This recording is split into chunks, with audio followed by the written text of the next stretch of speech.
खुशामदीद and welcome in lovely program Sunday star. Sunday star में आज doctor Mohammad Salim की लिखी हुई किताब वेस्ट बंगाल टेट का रस्म इजरा हुआ डॉक्टर SGI हैदर साहब के हाथों, और उम्मीद है कि ये किताब तुलबा तलबात के लिए जो टेट के एग्जाम दे रहे हैं उनके लिए काम मुफीद साबित होगी।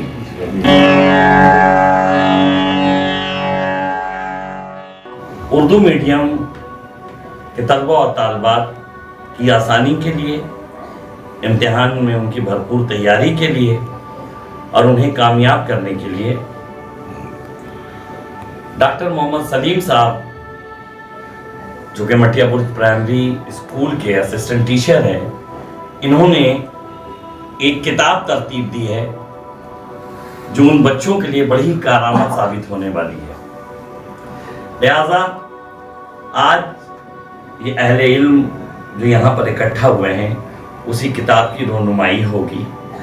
साथ ही साथ उस किताब के ताल्लुक से इख्तिसार से तबसरे भी होंगे और तलबा और तालबात को ये बावर कराया जाएगा कि ये किताब किस हद तक उनके लिए मुफीद साबित होने वाली है। हजरात, बहरहाल आज जिस मकसद के लिए हम लोग इकट्ठा हैं वो यही है कि जिस किताब को दिनों रात की मेहनत से डॉक्टर मोहम्मद सलीम साहब ने तरतीब दिया और तनवीर मुक्तिपू ने उसे शाया करने में अपना भरपूर ताउन दिया, उस किताब की रस्में इजरा होनी है। लेकिन उससे कबल मैं मोहतरम डॉक्टर सलीम साहब से गुजारिश करता हूँ कि आज की महफिल के सदर मोहतरम SGI हैदर साहब की खिदमत में एक बैज और उत्तरियों पेश करके सैर की इजाज़त दें।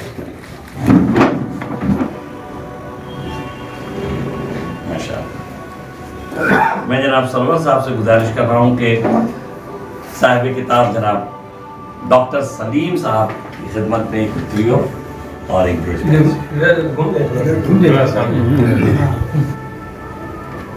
तो हमारे दरमियान एक्सपर्ट्स हैं, यहाँ पर टीचर्स हजरात हैं, असातिज़ा हजरात हैं, वो इस पर तबसरा करेंगे कि ये किताब जो कि गोल्डन प्राइमरी टीचर्स गाइड के नाम से मंसूब है, देखते हैं कि वो किस हद तक हमारे आने वाले कॉम्पिटिटर जो हमारे प्राइमरी की टेट में बैठने वाले तलबा और तालबात हैं उनके लिए किस हद तक कारआमद साबित होती है। तो मेरे ख्याल से पहले किताब की रोनुमाई कर ली जाए, उसके बाद तबसरे हों और उस पर बहस की जाए।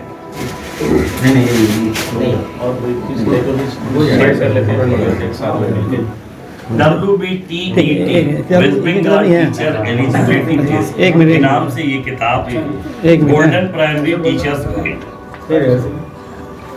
जिसके मुरत्तिब हैं डॉक्टर मोहम्मद सलीम साहब और डॉक्टर अबुल बरकत। फोटो भी हो जाए ना, फोटो भी ऐसे हो जाएगा। जो सिलेबस है इसका, उसमें Urdu, child development and pedagogy, English, mathematics और इन्वायरमेंटल स्टडीज पे सवालात आते हैं। मुरत्तिब ने कोशिश की है, मैं मोहतरम डॉक्टर मोहम्मद सलीम साहब की किताब के अस्सलाम वालेकुम। West Bengal teacher eligibility test 11 दिसंबर 2022 जो होने जा रहा है, उस हवाले से according to syllabus West Bengal board of primary education, जिसमें पहले child development and pedagogy, English, environmental studies, mathematics, Urdu, ये 5 सब्जेक्ट पर मुश्तमिल ये एग्ज़ाम होने जा रहा है, जिसमें हर सब्जेक्ट से 30 मार्क्स मल्टीपल चॉइस MCQ होगा। ये तैयारी मुसलसल जद्दोजहद वाली होनी चाहिए। हर सब्जेक्ट में आपको स्कोरिंग करना है, ख़ास करके आपको उर्दू में ज़्यादा तवज्जो देनी है, क्योंकि सब्जेक्ट वाइज के हिसाब से लोग उर्दू में ज़्यादा तवज्जो नहीं देते और वो सब्जेक्ट करके निकल जाते हैं, लेकिन जो आसान सब्जेक्ट जो हमारी मादरी ज़ुबान है उसमें ज़्यादा तवज्जो नहीं देते। लिहाजा हम ये किताब, मेरा मकसद था कि इसमें बांग्ला मीडियम, हिंदी मीडियम और उर्दू मीडियम के तलबा व तलबात शामिल हो रहे हैं। लिहाजा इस किताब को मद्देनज़र रखते हुए स्टडी करके ये किताब तरतीब दी गई है, जिसमें देखना ये होगा कि जो पढ़ने वाली जो स्टूडेंट है, तलबा तलबात है, वो कितने कारण साबित हो रहे हैं उनके लिए। और हम तो ये कहेंगे कि ये किताब एक मॉडल है, इस किताब को सामने रखकर आपको तैयारी करनी है। और साथ ही साथ इस किताब के साथ साथ आपके पास और सारी किताबें हैं, उसको भी पढ़ने की ज़रूरत है। और सब्जेक्ट वाइज, जैसे आपको घबराने की ज़रूरत नहीं है, आप सब्जेक्ट वाइज हिसाब से पढ़िए और एग्ज़ाम में ठंडे दिमाग से, संजीदगी के हिसाब से आप काम कीजिएगा। इंशाल्लाह कामयाबी आपकी कदम चूमेगी। बस ये इस किताब के मुतालिक हर टॉपिक पे 30 मार्क्स करके हर MCQ जो है 150 क्वेश्चन आपको सॉल्व करना है 150 नंबर। और आपके पास वक्त मतलब कम है और उसी में आपको 2 घंटे का काम करके निकल जाना है। और तू शाही है, परवाज है काम तेरा, तेरे सामने आसमां और भी हैं। हमारे दरमियान तशरीफ रखते हैं जनाब रफ़ी अहमद साहब। और सबसे पहले तो आपको मुबारकबाद देना चाहूँगा। किताब माशाल्लाह बहुत अच्छी है और इसमें जो सबसे ज़्यादा मुझे अच्छा ये इस बात का लग रहा है कि एक पहल हुआ है, एक शुरुआत की आप लोगों ने, जो इंशाल्लाह आगे चल कर के और ज़्यादा इम्प्रूवमेंट होगा। अब सर कह रहे हैं कि मैथमेटिक्स के बारे में ज़्यादा बताने के लिए, लेकिन मैथ एक ऐसा सब्जेक्ट है कि आप बीच से शुरू नहीं कर सकते हैं। हिस्ट्री, ज्योग्राफी कोई भी आप कहीं से भी कभी भी पढ़ सकते हैं। मैथ तो हमें तो शुरुआत आपको रूट से ही करना पड़ेगा। तो रूट से जाने के लिए हम लोगों को जो बेसिक कॉन्सेप्ट है उसमें क्वालिटी होना चाहिए। अगर बेसिक कॉन्सेप्ट क्लियर रहेगा मैथ में तो आपके दिमाग में ऑटोमेटिक जो है उसका शॉर्टकट निकल आएगा जब आप एक्सपर्ट होंगे। देखिए MCQ में ऐसा होता है कि वहाँ पर आपको क्वेश्चन देख के कम से कम इतना समझ में आ जाना चाहिए, आंसर क्या ये तो नहीं पता, लेकिन उसमें से 1-2 इतना ज़रूर समझ में आ जाना चाहिए कि ये तो नहीं हो सकता, ये तो नहीं सकता। फिर आप अंदाज़ा लगा करके उसको कम से कम टाइम में कर सकते हैं, ठीक है ना। अब जैसे WBCS का मेन का जो पेपर है वो 200 क्वेश्चन रहता है ना, आपको ज़्यादा पता होगा। 54 सेकंड उसमें मिलता पर क्वेश्चन। CSAT का आप देखेंगे जो UPSC का है, GS2 का पेपर जो है उसमें 80 क्वेश्चन रहते हैं, तो आपको टाइम बहुत कम मिलता है। तो एग्जामिनर जो है वहाँ पर आपका एक्चुअली कंसेप्ट चेक करता है मैथ में, क्या आपको कंसेप्ट क्लियर है कि नहीं। इसी किताब बहरहाल बहुत अच्छा है। और एक चीज़ और है, रीजनिंग में वर्बल नॉन वर्बल दोनों टाइप का मैं देख रहा हूँ इसमें रीजनिंग है।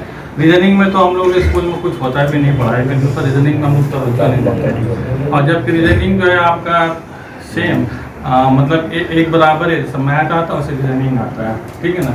और रीजनिंग से जो एग्जामिनर वो समझना चाहता है कि आपका मैथमेटिकल बैकग्राउंड कैसा है। अगर आप रीजनिंग में अच्छे हैं जी तो आप मैथ में अच्छे होंगे, और अगर आप रीजनिंग में अच्छे हैं और मैथ में अच्छे नहीं है तो इसका मतलब है कि आपने मैथ में बचपन में पढ़ाई ठीक से नहीं की या आपको सही गाइडेंस नहीं मिला, ठीक है। तो अगर रीजनिंग अच्छा है तो इसका मतलब मैथ अच्छा होना चाहिए। तो आपको कोई भी अगर कंपटीशन एग्ज़ाम अगर निकालना है, ख़ास करके मैथ और रीजनिंग के बारे में कहेंगे कि आप जो है एकदम बेस से शुरू करें। अगर आप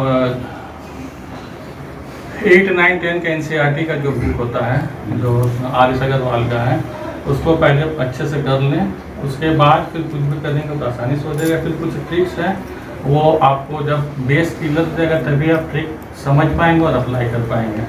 तो इस चीज़ को ज़्यादा आप लोग ध्यान दें। और इस तरह की किताब आप लोगों ने निकाला बहुत अच्छी बात है। I hope in future also इससे बेहतर किताब रहेंगे। चूँकि इन्होंने मुतबारे कंपटीशन एग्ज़ाम्स दिए हैं, कैसा होता है और आने वाले जो हमारे कौम के बच्चे बच्चियाँ 11 दिसंबर को एग्ज़ाम देने जा रही हैं, उनको क्या मशवरा देना चाहेंगे? गुजारिश है आपसे जनाब सर और आज की इस महफिल में मौजूद तमाम मौजूद मेहमान हज़रात, अस्सलाम वालेकुम व रहमतुल्लाहि व बरकातुहू। उर्दू मीडियम का जहाँ तक बात आता है तो किसी भी कोर्स के लिए उर्दू मीडियम में कोई भी मेयारी किताब दस्तयाब नहीं है, इसके लिए हम लोग परेशान होना पड़ता है। आज कॉलेज स्ट्रीट के आप दौरे लगा लें, आपको बंगाली लैंग्वेज में एक से एक तरह राइटर्स के बड़े बड़े किताब मिल जाएंगे। उर्दू मीडियम के लिए हम लोग परेशान हाल रहते थे कि उर्दू में कोई, क्योंकि WBCS में 400 और 200 600 नंबर तो बहुत बड़ा रोल अदा करता है। वेस्ट बंगाल सिविल सर्विस का इम्तहान जितना बड़ा है 600 नंबर उर्दू का है, लेकिन उर्दू में ना कोई स्टैंडर्ड नोट्स है, ना उर्दू में कोई प्रोफेसर ने आज तक ये जिम्मेदारी ली। मैं किसी को तनकीद नहीं कर रहा हूँ, तो उसके लिए कोई गाइडलाइन अभी तक नहीं आया, जो कि पूरे मगरबी बंगाल का सबसे बड़ा इम्तहान है। अलग अलग डिपार्टमेंट से नोटिफिकेशन निकलता है, पब्लिक सर्विस कमीशन हो, म्यूनिसिपल सर्विस कमीशन हो, स्टाफ सिलेक्शन कमीशन हो, WBSSC हो, इन तमाम एग्जाम्स के लिए कोई भी किताब उर्दू में नहीं है। तो मैं इन्हें डबल मुबारकबाद से भी इसलिए देना चाहूँगा कि उन्होंने सबसे पहल ये की है कि अपनी मादरी ज़बान में किताब उन्होंने तरतीब दी है। मैं इनके लिए दिली मुबारकबाद पेश करता हूँ कि किसी उर्दू लैंग्वेज में किताब दस्तियाब नहीं है। और जो एग्ज़ाम आइंदा 11 दिसंबर को पूरे मगरबी बंगाल में West Bengal teacher eligibility test, क्योंकि हम लोग के वक्त में ओपन कंपटीशन था, टेट के आने के बाद से क्राइटेरिया थोड़ा चेंज हुआ है। मैं तमामी स्टूडेंट से गुजारिश करूँगा कि इस किताब को मैं संडे स्टार के इस प्लेटफॉर्म से भी रिक्वेस्ट करता हूँ कि इस किताब से आप इस्तेफादा करें और ज़्यादा से ज़्यादा तादाद में आप इस किताब को, मैं इस किताब की पार्टिकुलरली कोई प्रमोशन के लिए नहीं बैठा हूँ, यहाँ पब्लिशर साहब भी बैठे हैं, राइटर साहब भी बैठे हैं, लेकिन चूँकि ऐसी किताब, ऐसे स्टैंडर्ड किताब की मार्केट में बहुत कमी है, मैं रिक्वेस्ट करूँगा कि आप इस किताब को खरीदें। चूँकि इसे कंपाइल करने में काफ़ी 1-2 दिन की मेहनत नहीं है, काफ़ी अर्सी की मेहनत है।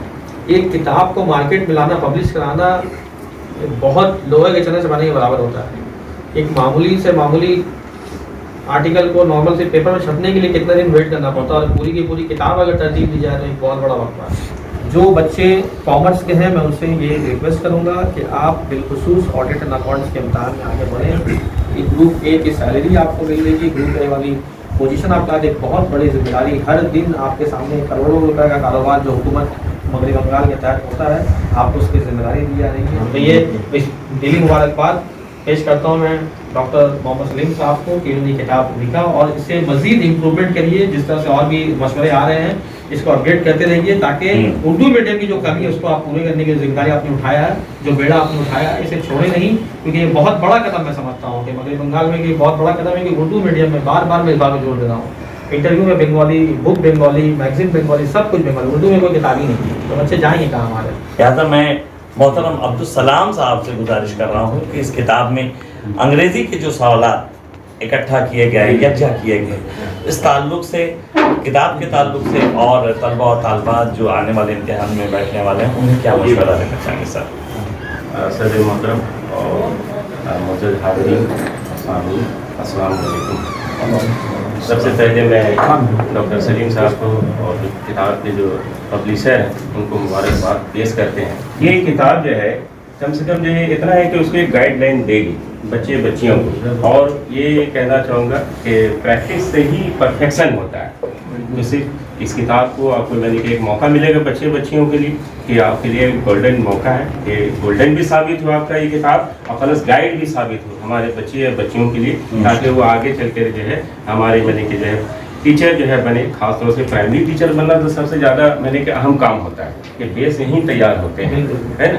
तो मैं मुबारकबाद भी पेश कर रहा हूँ, और उम्मीद है कि ये और आइंदा भी जो है इनके मैंने सेहत भी बरकरार रहे, लंबी उम्र भी रहे, कि अच्छे से अच्छा जो है वो किताब को और तरतीब देकर और लिख करके जो है निखार पैदा कर कोशिश करेंगे। ठीक है, बहुत बहुत शुक्रिया। हमारे दरमियान एक और टीचर मास्टर अख्तर अली साहब भी यहाँ पर। सर, मैथ के ताल्लुक से आप कुछ तो ज़रूर आप कहेंगे, धानगढ़ी हाई स्कूल के सीनियर टीचर हैं अख्तर अली साहब, मैं उनसे गुजारिश करूंगा कि किताब के ताल्लुक से और साहिब किताब के ताल्लुक से चंद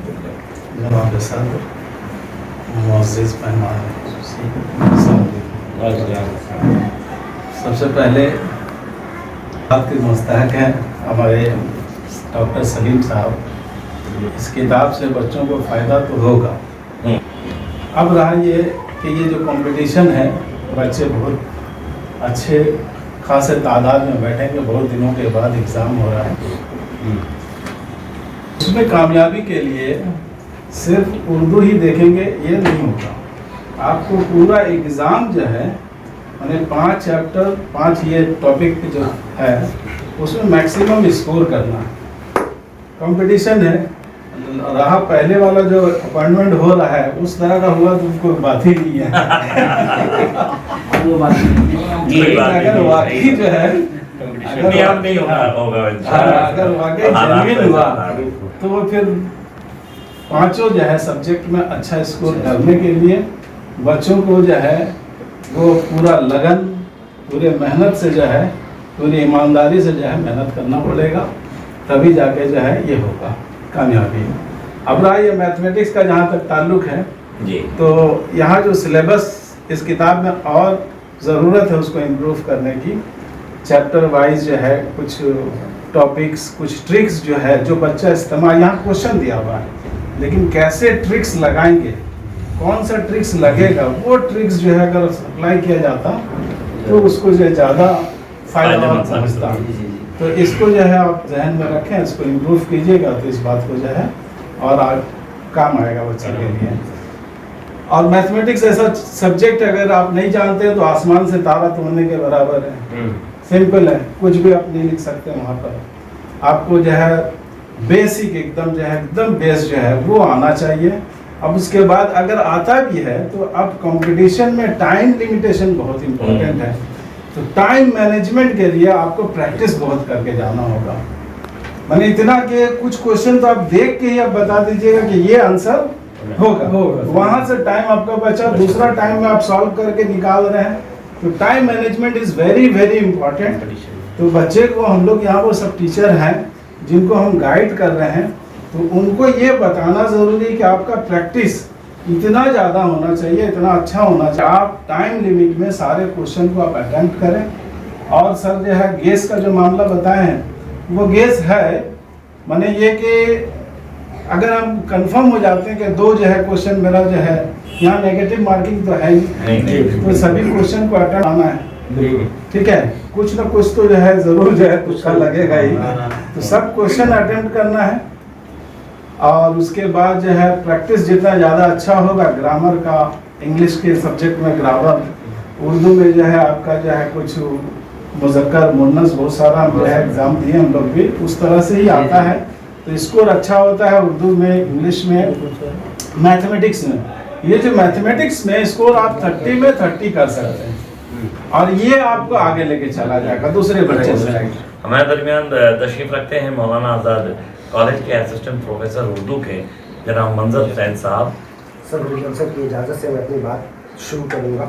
यार ये किताब के ताल्लुक से है, मेरे ख्याल से अभी अजहर साहब ने बहुत सारी बातें कही, तो कंपटीशन जो है जब फॉर्म आता है, हमारे बच्चे हम उर्दू तलबा और तालिबात की बात करते हैं, हमारे बच्चे तब बेदार होते हैं जब फॉर्म आता है, उससे पहले तक सो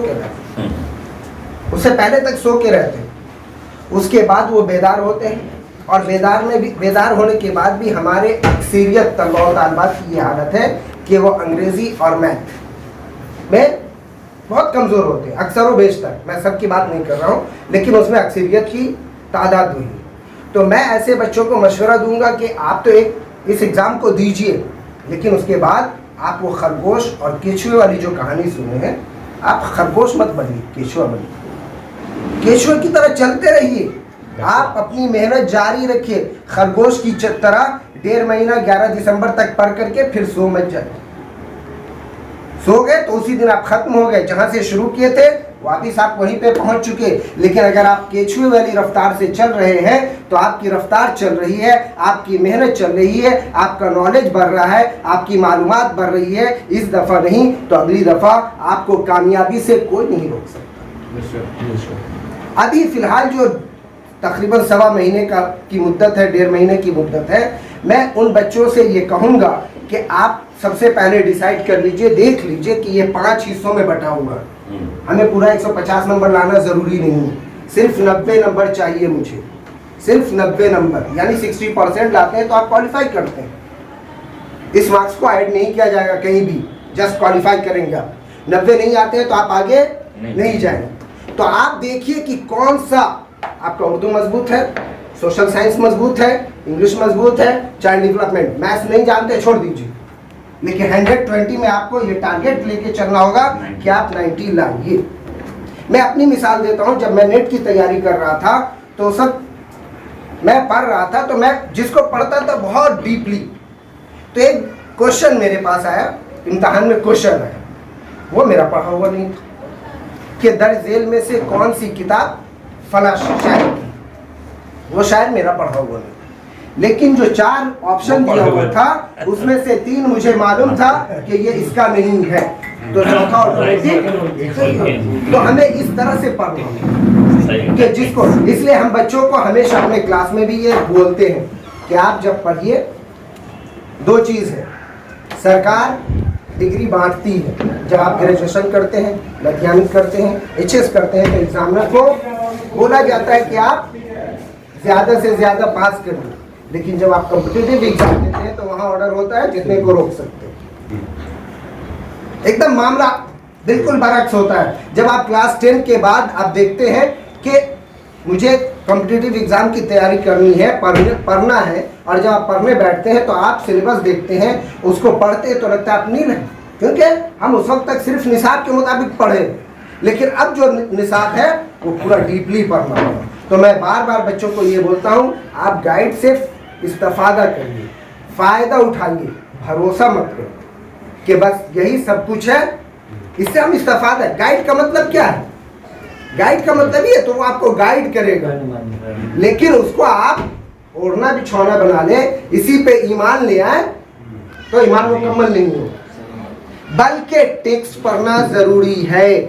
बेगर टेक्स्ट पढ़े हुए इसमें निसाब में जो भी टेक्स्ट है वो पढ़ना जरूरी है। इसलिए मैं बच्चों को बार बार मशवरा देता हूँ, जैसे गालिब अगर आप पढ़ रहे हैं तो सबसे पहले आप गालिब पे सवाल बनाइए, पढ़िए मत, सवाल बनाइए।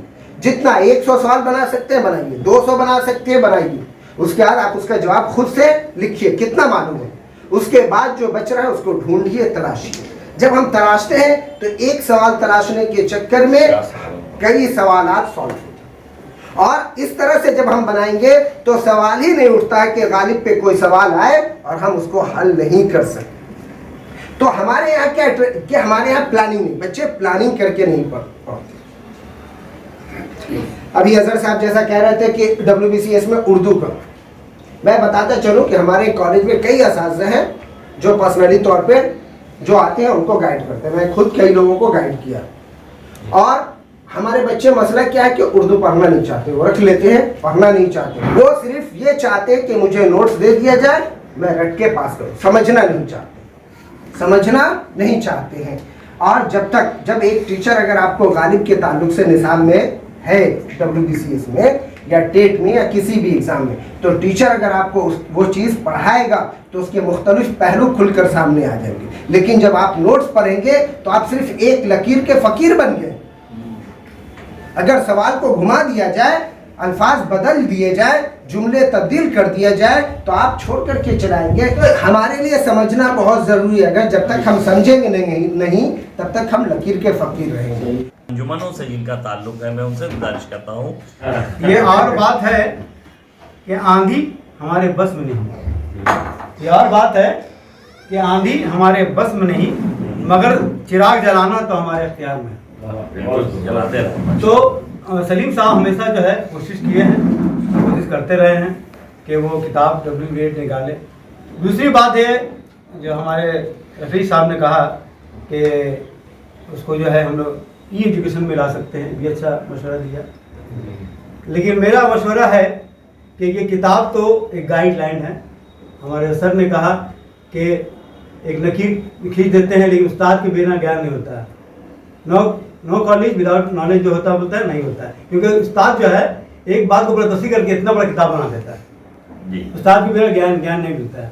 तो इसीलिए कोचिंग सेंटर रखा गया है। लेकिन हमारे इतने उस्ताद यहाँ पर बैठे हैं, प्राइमरी के उस्ताद भी यहाँ पर हैं, सलीम भाई हम हैं, सौरभ भाई है, सौरभ भाई है, सेकेंडरी के भी है, कॉलेज के। लिहाजा इसीलिए मैं ये बात कहना चाह रहा हूँ कि जो बेसिक बनता है प्राइमरी से बनता है।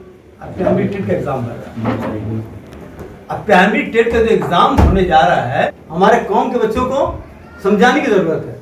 कोचिंग के साथ साथ मोटिवेशन भी बहुत जरूरी है। हमारे सर फ्री में कोचिंग कराया तो जाके तो उनको मायूसी मिली। तो ये कोचिंग के साथ सलीम भाई भी जाएं, आप भी जाएं, रफ़ी भाई भी जाएं, आयदर सर भी जाएं, दाऊद भाई भी जाएं, सलाम भाई भी जाएं, अख्तर भाई भी जाएं, जाके बच्चे लोगों को हम लोग मोटिवेट करें। क्योंकि जब तक मोटिवेट नहीं होंगे, जब तक वो उनके अंदर वो पैदा नहीं हुई, तो वो 90 नंबर लाने के भी काबिल नहीं होंगे। आज के महफिल के सदर मोहतरम उस्ताद मोहतरम जनाब AGI हैदर साहब से गुजारिश करता हूँ कि सर इस पूरे प्रोग्राम के निचोड़ किताब साहिब किताब के ताल्लुक से और बच्चों को क्या मशवरा देना चाहते हैं? बहुत दीवाना गुजारिश है आप। अभी वक्त नहीं है कि मनफी बातें की जाएं, स्कूल में पढ़ाई नहीं होती, स्कूलें नहीं है वगैरह वगैरह। अभी करना ही है कि जो हाँ जो तलबा व तलबात इस इम्तहान में शामिल होने वाले हैं उनके बारे में कुछ कहा जाए। कुछ लोगों ने कहा कि उर्दू किताबें नापेद हैं, ये वो इसलिए हैं कि हमारे यहाँ अगर माध्यमिक इम्तहान में 8 लाख लड़के बैठते हैं तो उसमें उर्दू वाले 8,000 भी नहीं होते। तो अंग्रेज़ी या बंगला में जो किताबें छपती हैं तो लाखों की तादाद में फ़र्क होती है। और हमारे यहाँ कोई अगर ये उर्दू में किताब शाया करता है तो बहुत बड़े दिल गुर्दे का काम। हमने बहुत सी अपनी किताबें शाया की और एक पैसे का फायदा नहीं हुआ है, और हम लोग अच्छी तरह जानते हैं कि वो फ्री में दे देना पड़ा। और ये हमारे जो अफरोज साहब हैं, इमरोज साहब, इन्होंने बहुत जवामर्दी और हिम्मत का काम किया है कि इस किताब को शाया किया है। इस किताब में जो कुछ भी है उसको प्रैक्टिस करने के लिए, प्रैक्टिस करने की ज़रूरत है। हाथ धोकर नहीं, नहा धोकर के पढ़े जाना है इसके पीछे 11 दिसंबर तक, और फिर मोबाइल और गैर जरूरी बातों से परहेज करना है। मोहतरम उस्ताद डॉक्टर HGI हैदर साहब के हाथों अब से कुछ देर कब्ल हुआ, और इस किताब के ताल्लुक से तलबा और तालबात को किस तरह इस्तेफादा करना है, हमारे असातिज़ा इकराम ने उस ताल्लुक से अपने नेक मशवरे दिए और बहुत सारी बातें ऐसी बताई, अगर उस पर वाकई अमल कर लिया जाए तो इंशाअल्लाह कामयाबी उनके कदम ज़रूर चूमेंगी। बहरहाल इस प्लेटफॉर्म को तैयार करने में, इस प्रोग्राम के इनेकाद में डॉक्टर रहबर अली साहब की अगर सताइश ना की जाए तो यकीनन एहसान फरामोशी और तलफी होगी। लिहाजा मैं शुक्रगुजार हूँ डॉक्टर रहबर अली साहब